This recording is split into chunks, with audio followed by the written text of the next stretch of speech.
नीति अपने चालाक प्लान में आखिरकार हो गई कामयाब। उसने बड़ी ही चालाकी से आदित्य और निशा की शादी की डेट निकलवा ली। दूसरी तरफ आदित्य का दिल अब भी प्रीत के लिए धड़क रहा है, लेकिन हालात ऐसे बनते हैं कि वह खुद को बेहद अकेला महसूस करने लगता है। कलर्स टीवी के पॉपुलर शो परिणीति में इन दिनों ड्रामा अपने पीक पर है, जहां एक तरफ नीति अपने सपनों को हकीकत में बदलने के लिए किसी भी हद तक जाने को तैयार, वहीं दूसरी तरफ प्रीत और आदित्य के बीच गलतफहमियों का पहाड़ खड़ा हो चुका है। दरअसल नीति की एक ही चाहत है, उसकी बेटी निशा की शादी हर हाल में आदित्य से हो। इसके लिए उसने फैमिली के बुजुर्गों से लेकर सोसाइटी के रिश्तेदारों तक सबको अपनी मीठी मीठी बातों में फंसा लिया। यहाँ तक कि आदित्य की दादी सुषमा जी भी अब नीति के कहने पर जल्द से जल्द शादी करने के पक्ष में है। आने वाले एपिसोड में आप देखेंगे कि नीति अपनी सोची समझी चाल को और आगे बढ़ाती है। वह एक ज्योतिषी को घर बुलाती है, जो पूरे ड्रामे के बीच एक शुभ मुहूर्त निकालता है, सिर्फ 2 हफ्ते बाद का। सभी लोग खुश हो जाते हैं, सिवाय आदित्य के। आदित्य का मन बेचैन है। वह तुरंत अपने कमरे में जाकर मोबाइल उठाता है और प्रीत को कॉल करता। फोन मिलते ही उसकी आवाज में बेचैनी साफ झलकती है। प्रीत, प्लीज एक बार मेरी बात सुन लो। मैं जानता हूं तुम मुझसे नाराज हो, लेकिन मुझे एक आखिरी मौका दे दो। लेकिन उधर से प्रीत का स्वर ठंडा और नाराजगी से भरा होता है। मौका? किस बात का मौका, आदित्य? ताकि तुम फिर से मुझे धोखा दे सको? मैंने सब देख लिया है। अब इस रिश्ते में कुछ भी बचा नहीं है। आदित्य समझाने की कोशिश करता है। प्रीत, बात वैसी नहीं है जैसी तुम सोच रही हो।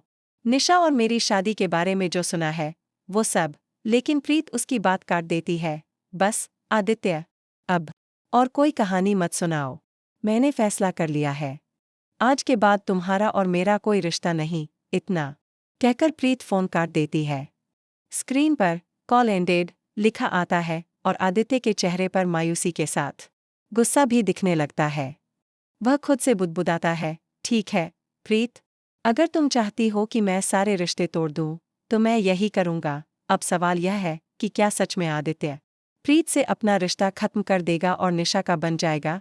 उधर नीति और निशा के बीच एक गुप्त बातचीत होती। निशा खुशी से कहती है, मम्मी, आपने तो कमाल कर दिया। अब तो शादी पक्की समझो। नीति मुस्कुराती, बेटा, अभी भी सावधान रहना होगा। आदित्य का दिल अब भी प्रीत के पास है, लेकिन चिंता मत करो। मैं ऐसा खेल खेलूंगी कि उसे याद भी नहीं रहेगा कि प्रीत कौन है। नीति की इस बात से साफ है कि आने वाले दिनों में वह और भी बड़ी साजिश रचने वाली है। इधर प्रीत अपने कमरे में अकेली बैठी रो रही है। उसकी सहेली संध्या आती है और पूछती है, प्रीत, तूने इतना बड़ा फैसला सोच समझ कर लिया है ना? प्रीत आंसू पोंछते हुए कहती है, संध्या, प्यार में जब भरोसा टूट जाए तो रिश्ता सिर्फ नाम का रह जाता है। मैंने अपना सब कुछ दांव पर लगा दिया, लेकिन आदित्य, उसने मेरा भरोसा तोड़ दिया। लेकिन दर्शकों के लिए सबसे बड़ा ट्विस्ट तो अभी बाकी है। उसी रात आदित्य को एक अनजान नंबर से मैसेज आता है, सच्चाई जाननी है तो कल शाम पुराने मंदिर आना। अकेले? क्या यह मैसेज प्रीत ने भेजा है, या फिर कोई और जो इस पूरी कहानी का रुख बदलना चाहता है? दूसरी तरफ सुषमा जी पूरे घर में शादी की तैयारियां तेज कर देती हैं।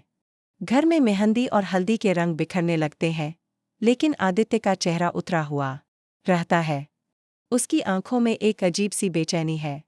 इसी बीच नीति को पता चलता है कि आदित्य कल कहीं बाहर जाने वाला है। वह तुरंत निशा को बताती है, ध्यान रखना, अगर आदित्य को सच्चाई पता चल गई तो हमारा सारा प्लान बर्बाद हो जाएगा। अब देखना यह होगा कि क्या आदित्य पुराने मंदिर में पहुंचकर सच जान पाएगा, या फिर नीति की चालें एक बार फिर उसे प्रीत से दूर कर देंगी। शो में आने वाले ट्रैक में जबरदस्त ड्रामा, इमोशनल टर्न्स और सस्पेंस का तड़का लगने वाला है, क्योंकि सूत्रों के मुताबिक इस मुलाकात के बाद आदित्य की जिंदगी में एक ऐसा मोड़ आने वाला है जिससे सिर्फ उसकी नहीं बल्कि प्रीत और निशा की जिंदगी भी पूरी तरह बदल जाएगी। तो दोस्तों, आपकी क्या राय है?